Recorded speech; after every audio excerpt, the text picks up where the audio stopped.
chamo aqui o diretor do Hospital Regional, Macro-Regional da Baixada Maranhense, Dr. Jackson Lago. É o diretor-geral Edilson Correia Medeiros Júnior. Muito obrigado por ter atendido ao nosso convite. Prazer, seja bem-vindo. Bom, o senhor, como o diretor de um hospital que atende a 40 municípios, vamos já falar da importância desse hospital, da diferença que ele tem feito até para São Luís, porque, pelo que me consta, isso ajudou os socorrões na capital, que já não lotam mais com tantos pacientes indo para a capital. Então, esse é o primeiro detalhe, vamos já falar disso. Mas, como um representante da área da saúde, como é que o senhor vê essa questão da fiscalização, obrigatoriedade do uso do capacete, que não é comum nos municípios do interior do estado? Isso é uma solução para a área da saúde?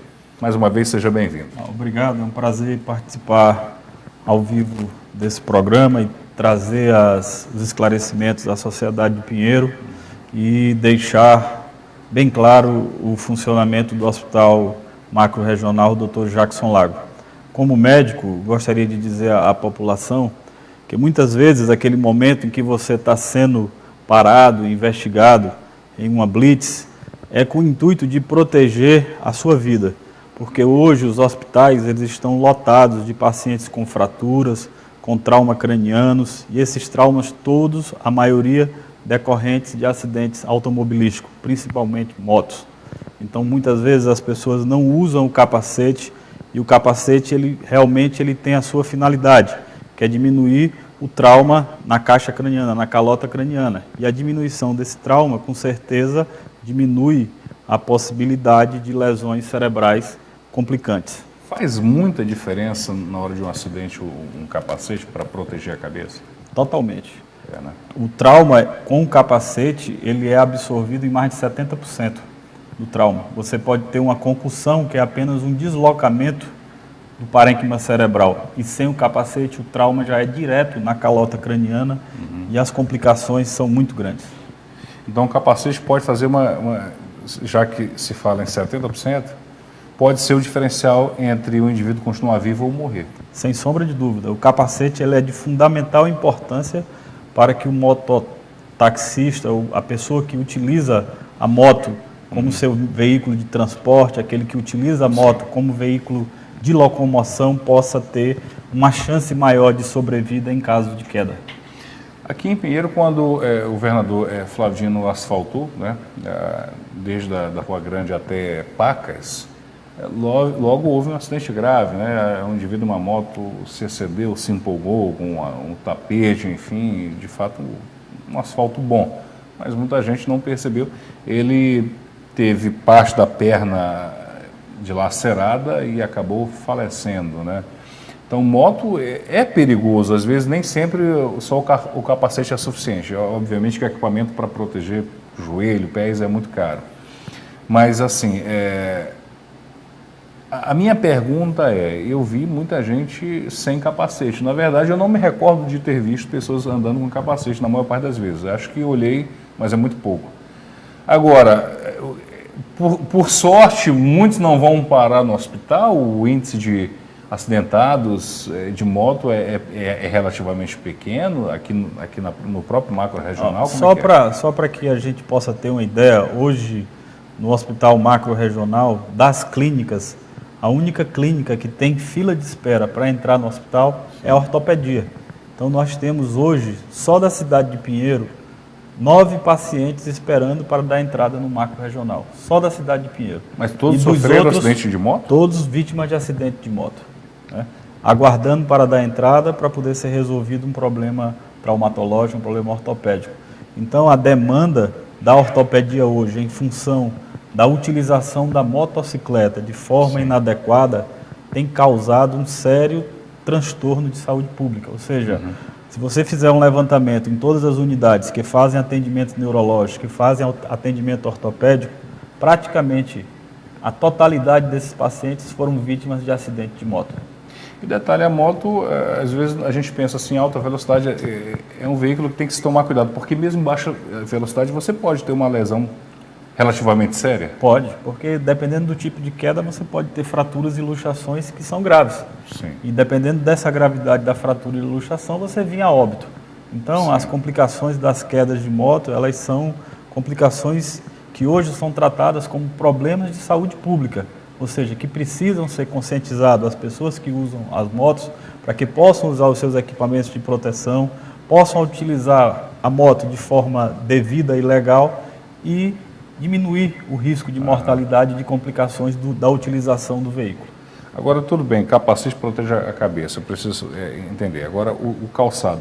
A diferença entre uma chinela, uma japonesa e um tênis, é grande a diferença? Muito grande, muito grande. Se você for sofrer um acidente de moto e estiver usando uma chinela, o seu meio de contato direto vai ser os pés. Então você vai ter fraturas, você vai ter lesões da pele, do tecido subcutâneo. Abrasamento. Exatamente. Então você vai ter maiores complicações do que se você estiver usando um sapato fechado. Assim como está em bermuda ou de calça? Não, no intuito de diminuir assim, as escoriações. Isso, então, mas, as escoriações diminuem se você estiver de calça completamente vestido. Então, quem anda de moto, ele não tem que ter preocupação só com capacete. É bom que esteja de tênis ou sapato e calça. Isso, para poder diminuir as escoriações nas outras partes do corpo. É porque a parte craniana é a nossa parte de comando. Sim. Então, quando a gente sofre essa perda de comando, consequentemente, nós vamos a óbito de forma mais rápida. Então, por isso é que a preocupação maior com o uso do capacete. Não é? Então, você vê nas corridas de automobilismo, de moto, em que você vê as pessoas com proteções da coluna, proteções no joelho, proteções no quadril, exatamente para evitar essas fraturas. E que, infelizmente, as pessoas de moto não podem utilizar esses equipamentos. E detalhe, mesmo os corredores profissionais são cheios de pinos, né? Exatamente. São cheios de placas, pinos e parafusos e tem histórias múltiplas para contar. Sim, tiveram múltiplas fraturas. Isso, e olha que estão todos protegidos, né? Quer dizer, uma coisa... Então, uma última pergunta sobre esse assunto. O senhor acredita que com essa fiscalização e a população se conscientizando, passando a usar capacete, fará uma grande diferença no número dessa fila de espera no setor de ortopedia, lá no Hospital Macro Regional? Eu acho que a primeira coisa é a conscientização das pessoas que usam o veículo automotivo, a motocicleta. Por quê? Porque se as pessoas estiverem conscientes que não podem dirigir sob o efeito do álcool, não podem dirigir sem a sua proteção, elas estarão resguardando as suas vidas e dos seus familiares. Então, essa conscientização tem que ser cobrada dentro de casa, do pai, da mãe, os filhos cobrarem dos seus pais para que usem os seus equipamentos de proteção, porque isso faz muita diferença. E a gente só sabe o valor de uma vida quando está perto de perder. E o senhor está na expectativa dos números reduzirem lá no hospital? No Brasil inteiro, a expectativa é que a gente possa tentar tratar esse problema de saúde pública, que é o uso de motocicleta de forma indevida, para reduzir a necessidade de procedimentos de maior complexidade. Porque quando você é acidentado de moto, os procedimentos eles são muito caros.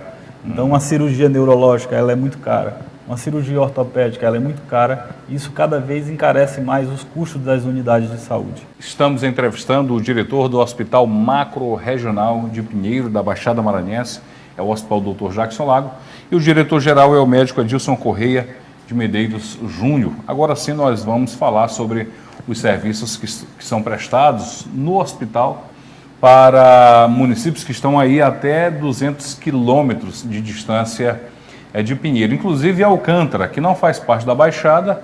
O município de Alcântara, embora geograficamente pareça uma coisa estranha, Alcântara faz parte da região metropolitana de São Luís, né? Exatamente. Embora esteja separada por 22 quilômetros de água. Mas como é complicado para os pacientes de Alcântara irem para São Luís, é mais complicado, eles são atendidos aqui no hospital em Pinheiro. Bom, a primeira coisa que me chamou a atenção é que tanto hoje quanto na última vez, quando o hospital completou 2 anos de aniversário, eu percebi facilidade de acesso, as pessoas elogiando, por exemplo. Eu entrevistei 3 pessoas que falaram, olha, antes eu ia para São Luís, agora é aqui em Pinheiro. Quer dizer, é uma mudança, uma melhora radical na vida, né? Na realidade, Sandro... Então ele é acessível à população. Na realidade, Sandro, esse hospital está situado na cidade de Pinheiro e tem um compromisso com 600 mil pessoas. Então são 41 municípios que são atendidos. A população de Pinheiro representa praticamente 18% da população atendida no hospital regional. E esse hospital regional ele foi concebido pelos princípios de diminuir a ida de paciente para a cidade de São Luís. E esse é o princípio dele, né? Ter transparência no atendimento e na entrada desses pacientes e que todos esses 41 municípios possam ter acesso de forma igualitária. Esse acesso ele faz com que as pessoas, ao chegarem à unidade, tenham a certeza de que serão atendidos, né? Então, algumas modificações nesses primeiros 30 dias nós estamos implantando na unidade. Modificações em termos de atendimento, modificações em termos de regulação de paciente e todas as modificações para uns é bom, para outros não são bons, né? Mas a gente tem por finalidade que essas modificações elas sejam para atender a coletividade, que elas possam vir a atender a necessidade dos 41 municípios. Me chamou a atenção que é um painel, já vai, eu acho que vai aparecer logo na recepção, há um painel que mostra os serviços que são prestados diariamente e a quantidade de pacientes atendidos por dia. Eu achei interessante, o senhor falava de transparência, aquilo já é uma forma de dar, esse painel. Isso, esse painel é um painel que a gente está implantando na unidade. Bote a imagem aí, dá para congelar a imagem aí? Olha só. Esse painel é um painel, né? Isso, é um painel de agendamento, onde a população, de uma maneira geral, poderá se dirigir à unidade nesses dias aí em que estão mostradas as especialidades, clínica médica, pediatria. Quer dizer que por data, se o indivíduo quer, olha, eu quero pediatria, ele vai nos dias 4, 5, 11 de cada mês, não é isso? 4, 5, 11, 12, 18, 19, 26, 27, ou seja, das praticamente 8 da manhã às 3 da tarde. Isso, né? aí ele agenda aquela consulta dele. São 20 pacientes por dia. São 20 pacientes por cada dia e ele agenda. Assim já como na se clínica ele médica. quiser neurologia Isso. ou neurocirurgia, dias 18 e 19. Exatamente. Aí 9 Então, da manhã, 28 pacientes isso. por dia. As especialidades, no caso, neurologia, otorrino, mastologia, elas têm, os profissionais vêm poucos dias para a nossa unidade. Então, em função disso, a gente tem uma quantidade menor Até de porque são consultas. profissionais mais raros, né? Isso, temos uma quantidade menor de consultas disponibilizadas para a população que vai procurar o hospital para agendar. Então, o que a população precisa saber é que nesses dias, se ela procurar a unidade e tiver as vagas disponíveis para atendê-la, esses pacientes serão agendados e serão marcados o atendimento. Ou seja, nesses dias ela não vai ser atendida nesse dia, ela vai marcar o dia para ser atendida. Então, veja bem, cardiologia Acho que seria são bom, 50 Sandro, pacientes dia, né? tem Urologia isso. 50 e gastroenterologia 45 dias. Tem uma outra planilha que também seria importante Pode mostrar, deixar correr a imagem que seria também. a planilha de exames especializados. Por exemplo, Não sei se tomografias. temos essa imagem, acho que Tomografias, nós temos a oferecer à população 200 tomografias por mês, né? Fora as tomografias que já foram oferecidas ao município de Pinheiro, que são 70. Então Eu nós sou temos mais leigo, 200. mas me parece que esses números são elevados, né? São números bastante elevados. Fogem do padrão. Fogem do padrão. Isso se deve a um esforço da nossa equipe no hospital para tornar transparente e a população possa usufruir, que esse é o desejo do governador Flávio Dino, né? Que quando ele entrou, ele disse que ele ia combater os privilégios. Então, os privilégios eles precisam ser combatidos e nada mais interessante de combater os privilégios do que dar transparências aos serviços, né? E uma coisa me chamou a atenção, por exemplo, o Ronald, nosso editor, ele fez questão de ir porque ele nunca tinha entrado lá. Certo. Né? Aí ele falou, pô, aqui é joia, né? Eu falei, chama a atenção a higiene,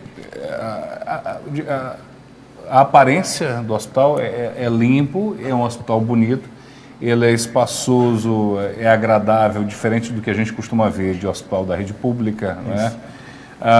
Ele é confortável, é bem iluminado, ele é arejado, é climatizado, então aquilo que você geralmente encontra em um hospital particular, você encontra no hospital público, no macro regional, né? Esses hospitais de 100 leitos, todos eles são hospitais que respeitam os padrões da vigilância sanitária, respeitam os padrões de atendimento, as áreas de fluxo, então são hospitais com arquitetura específica para o atendimento e internamento. E lá no Hospital Macro-Regional Dr. Jackson Lago não poderia ser diferente, né? Então, a gente gostaria de reforçar, Sandro, basicamente duas coisas. Primeiro, que a comunidade que mora em Pinheiro, que está mais próximo ao hospital, se dirija ao hospital, marque o seu exame, marque a sua consulta. Além disso, é bom dizer, Sandro, que esses outros pacientes que vêm de outros municípios e que são agendados para atender, muitos deles não chegam naquele dia, e aí sobram vagas. Então, todos os dias, fora aquelas datas de agendamento, se o cidadão se dirigir à unidade, ele vai conseguir fazer o exame, vai conseguir fazer a sua marcação, a sua consulta, porque o índice de falta dos pacientes que vêm de outro município é superior a 60%.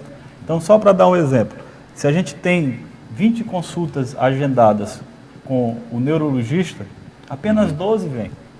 Então sobram 8 vagas. E essas 8 vagas que sobram, elas são oferecidas às pessoas que estão lá. Então elas entram para se consultar naquele dia e naquele instante, tá? Fora aquelas consultas que estão agendadas. Então todos os dias o hospital tem atendimento em clínica médica, pediatria, ortopedia, cirurgia. Basta que as pessoas busquem a unidade que irão fazer o seu atendimento naquele dia.